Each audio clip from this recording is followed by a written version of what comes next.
Isang magandang umaga po sa atin muli mga bro. May gagawin na naman tayo. DB audio naman ito na amplifier na ang model nito ay pasahin lang natin. Sana ba yung model nito? Hindi ko na makikita. Para hindi ata nakasulat dito Ayun, maliit pala masyado. Wala, mahina na talaga mata natin. 5 auto, wala din to. Pasulat dyan.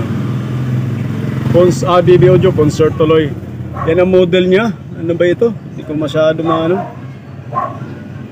G&G-5 Auto -18, yan yung pala model nito. Ang problema nito mga bro ay ayaw daw tumunog, pero may power naman daw. Binuksan na natin to dahil chinik na nga natin, dahil gusto ng may-ari ay ma-estimate kung magkano gastusin, magkano abutin. At nagkasundo naman kami sa dapat naming pagkasunduan. Kaya gagawin natin to sa umagang ito mga bro, kasi bukas daw kukunin niya to linggo, Sabado ngayon. Kaya binuksan natin mga bro. Itong bumungad sa atin na naman, as usual, puro alikabok na naman ito. Kaya kung magandang araw, maganda labahan ko ito. Labahan ko yung board para luminis, kasi medyo napakaraming alikabok, puno din siya. May tugtog na naman tayo sa ating katapat na si Janas. Magkamas CPR na naman tayo. So patayin muna natin mga bro. Tuloy lang natin mamaya. Tuloy natin mga bro itong ating ginagawa na DB audio na amplifier. Pinaklas na natin yung pinaka main amp mga bro, kasi pinagana ko kanina at dalininto ko lang kasi medyo malakas yung tugtog ng ating katapat. Kaya ito binaklas na natin mga bro. Kaya pala ayaw tumunog na mga bro, dahil hindi pumipitik itong relay niya. Yung relay na to hindi pumipitik. Tinignan natin yung pinaka main amp, may mga kinalawang rin dito mga bro. Sa nakikita natin wala naman tayong na sunog bukod sa mga kinakalawang na parts. Kaya isa-isayin natin. Tapos chinik ko na rin tong pinaka fuse nya. Okay naman yung dalawang fuse, wala namang putol. Nako, may tugtog na naman na masagap na naman natin yun. Sayang kasi pag mas-CPR. Excuse. Kaya isa-isahin ko lang itong mga kinalawang na mga parts dito. Palitan natin yung dapat palitan, para malaman natin kung ano. Pero pwede na siguro hindi na lang hugasan mga bro, kasi pangit yung hindi ganong yung araw. Kasi pag hinugasan ko to baka hindi na naman mahabol. Gusto na may-ari bukas gamitin ito. Kaya try ko na lang i-troubleshoot. Palitan natin yung mga kinalawang, baka mapatino natin. Yung mga resistor naman okay naman, wala namang kinalawang. Yung transistor lang na may ilan dyan nakita natin kinalawang.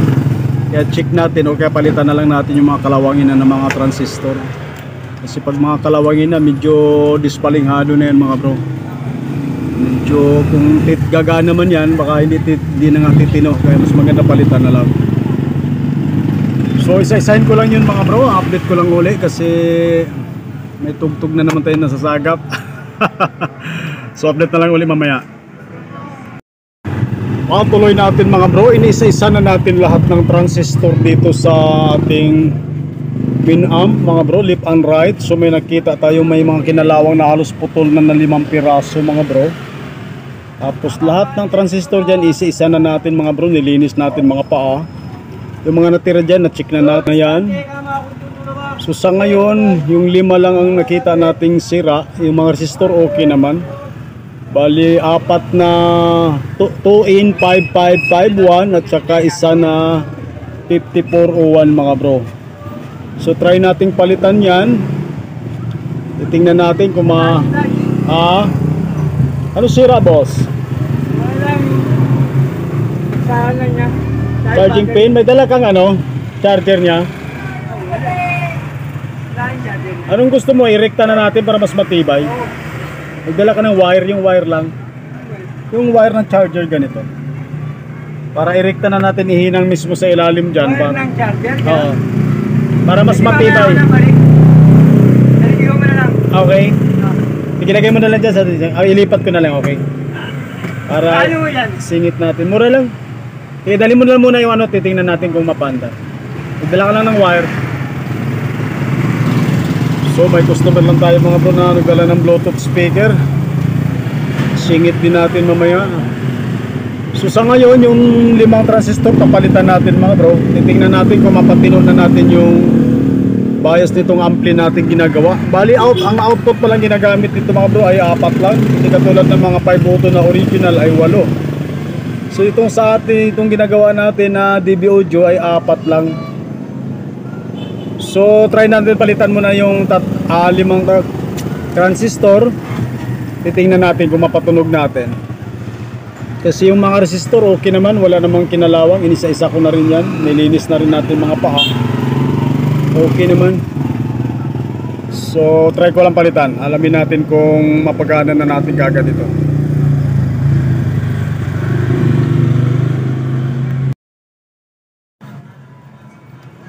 So tuloy natin mga bro.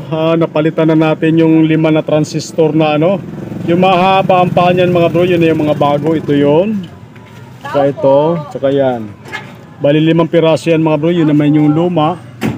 So try natin ikabit sa kanyang transformer mga bro, sa power supply niya. Titingnan natin kung babayasan natin, kung maganda na yung bias, para kung okay na, masubukan natin sound check mga bro. Kasi inisa-isa ko na lahat ng transistor dyan, wala na tayo nakikita mga sira mga bro. Yung fuse natin okay naman. So tara, subukan na lang natin mga bro, para magkaalaman na at medyo magtatanghalian na naman. Anong naging problema? May crack yung screen. Basag siya, gano'ng kalaki? Maliit lang. Gano'ng kalaki? 32? 20? Ha? Yung TV mismo. Yung TV. Ganyan, ayan 32 inches yan. Pag 32 pinakamura, mga 3,000. Kasi screen ang nabasag. Bakit nabasag? Natumba, nahulog? Ay, nabato. Pag 32 talaga, yan ang pinakamura, 3,000. Sure naman ayos yun.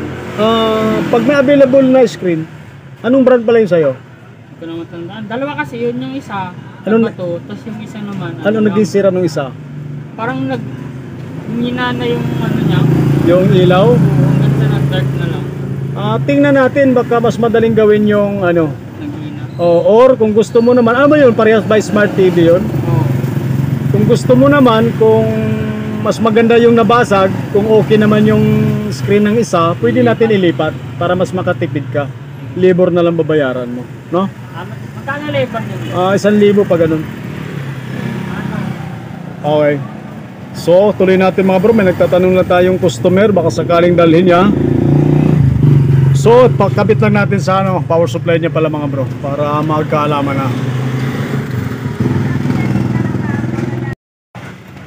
At ito na nga mga bro, kinabit na natin yung ating power supply dun sa ating pinaka main amp.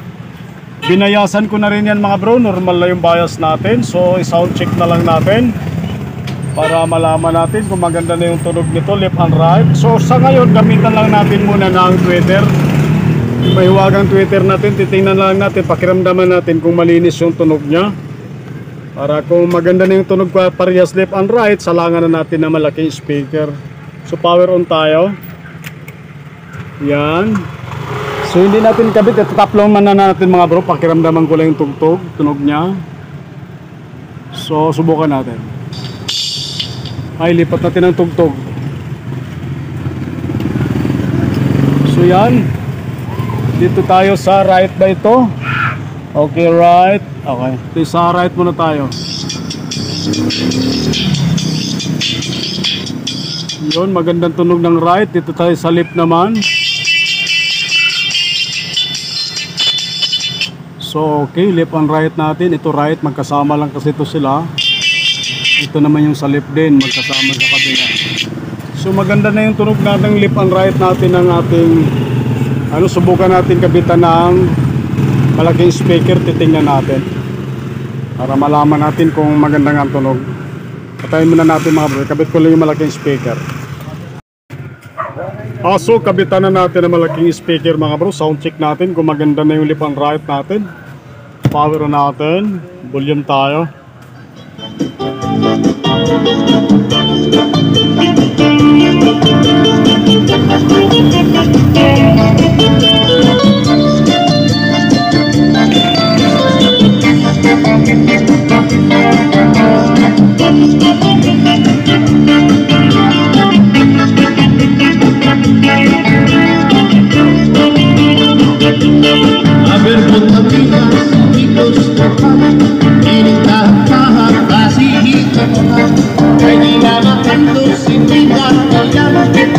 mo matalo kaya ka.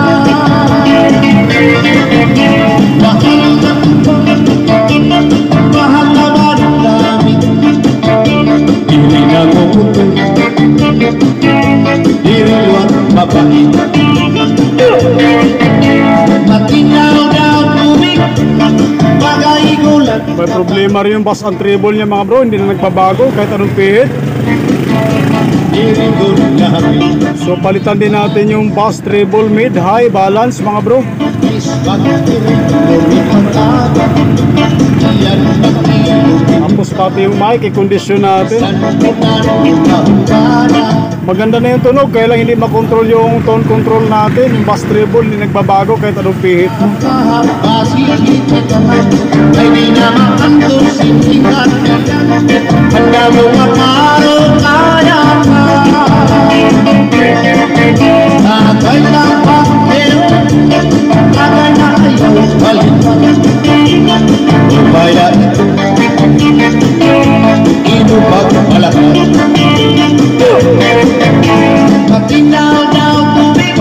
So palitan din natin yung bass treble niya mga bro, para maging maganda lalo.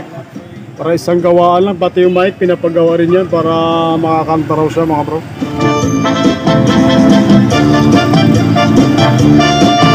Okay na yung tunog, wala nang problema yung tunog. Yung bass treble na lang palitan natin para matimpla natin ng maayos.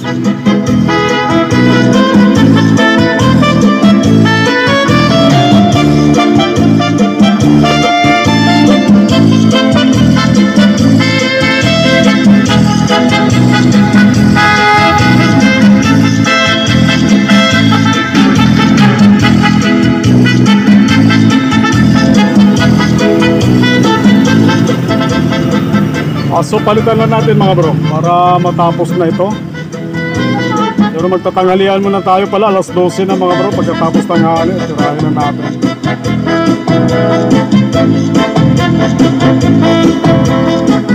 Palitan lang natin. Patayin ko muna.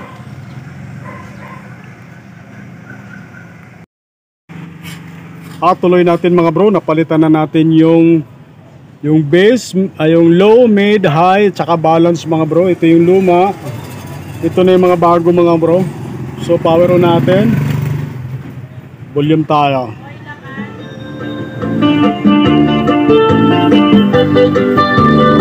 Tapos pihitin natin yung bass treble mga bro. Magbabago na siya.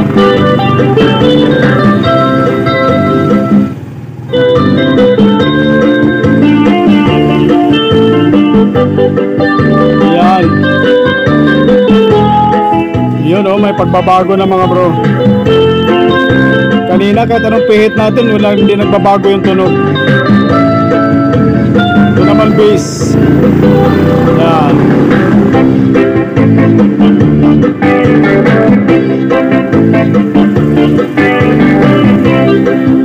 So matitimpla na natin ang maayos mga bro, dahil bago na yung mga control natin.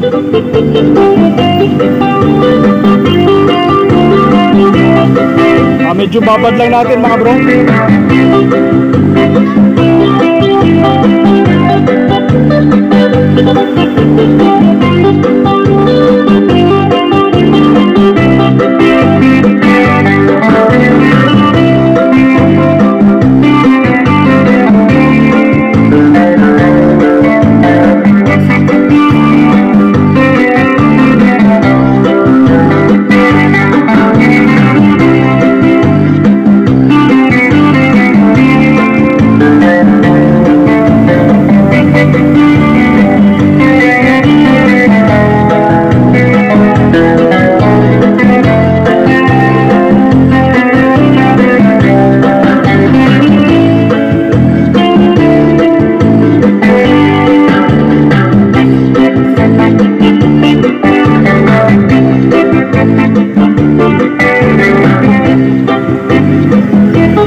So i-fix lang natin tong bass treble mga bro, yung tone control, para testing naman natin yung pinaka mic, kasi gusto rin yung mic makondisyon, yung mic 1, echo at saka yan yung dalawang mic na yan mga bro.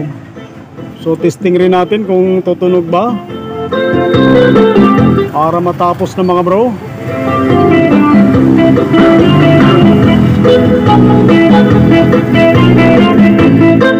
i-fix ko lang mga bro at testing natin yung pinaka mic nya rin.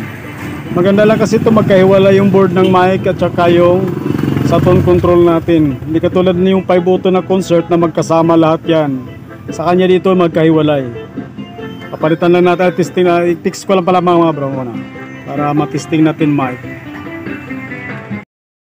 At ito, pinalitan na nga rin natin mga bro yung sa mic, echo tsaka yung mix mic nya dahil mic mix dahil ano, puro mga dispalinghado na rin mga bro. Pati yung lagay ng mic yung isang barado din. Pinalitan na rin natin para isang gawaan lang kasi gusto na mayari kondisyon lahat kasi handa na rin to hanggang New Year mga bro. So ito, testing na natin para matesting rin ito ng mic mga bro. Volume muna natin.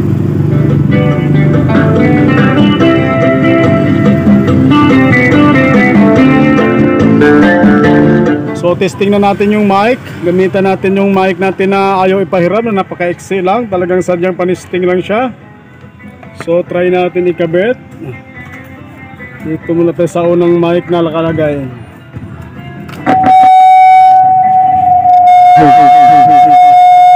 Lakas pala masyado. Hey, test mic, hello. So maganda na sa lipat sa kabila. Hello. Lakas ng echo pala natin. Naanatan yung echo. Hey, test mic, hello.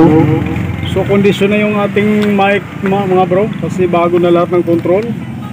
Dahil kanina kahit anong pihit mo ng ano, may tunog naman kaya lang masyadong medyo mahina. Tapos yung echo, wala din kahit todo na yung echo mo, wala ring echo kaya pinalitan na natin lahat mga bro para isang gawaan lang. So okay na yan. I-fix na lang natin for final testing na.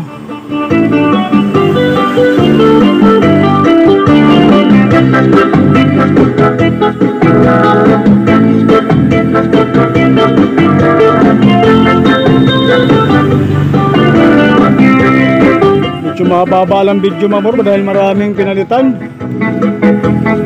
So ayos lang natin for final testing para matapos na at may gagawin pa tayo isang TV. Tayo muna natin mga bro.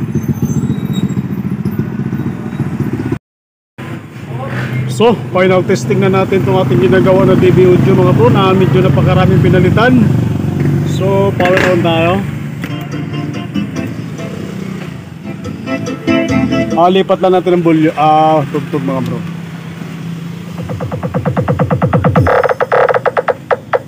Battle mode activated. DJ Jomar style.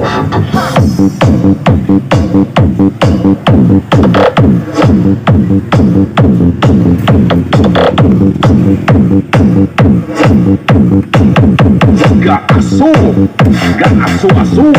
Are you ready? Ariyo, sampulan na ka. Boss Dake.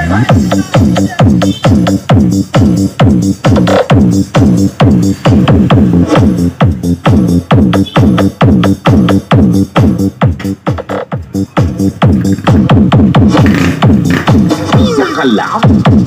Gawas-was. Boss Dake. Abaw.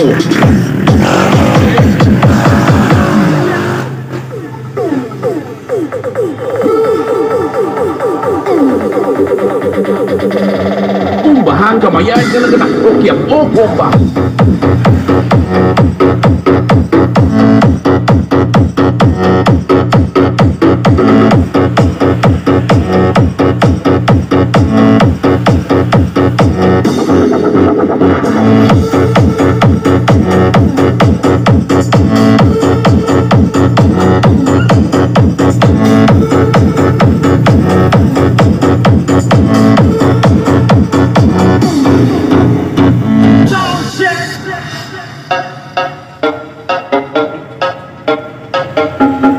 Sa kantidad ng 2,000 pesos.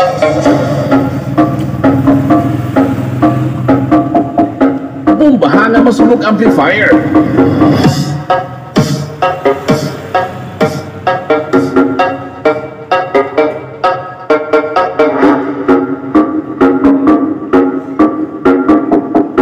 Bombahan kamayan nga naganak okyap o.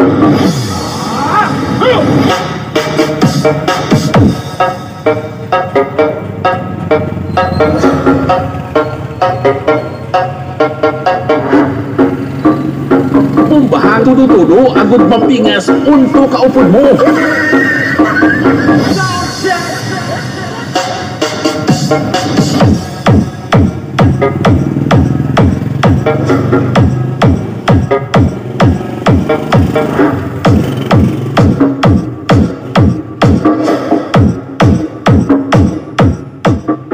So okay na mga bro, maganda ng tunog ng ating amplifier na DB Audio.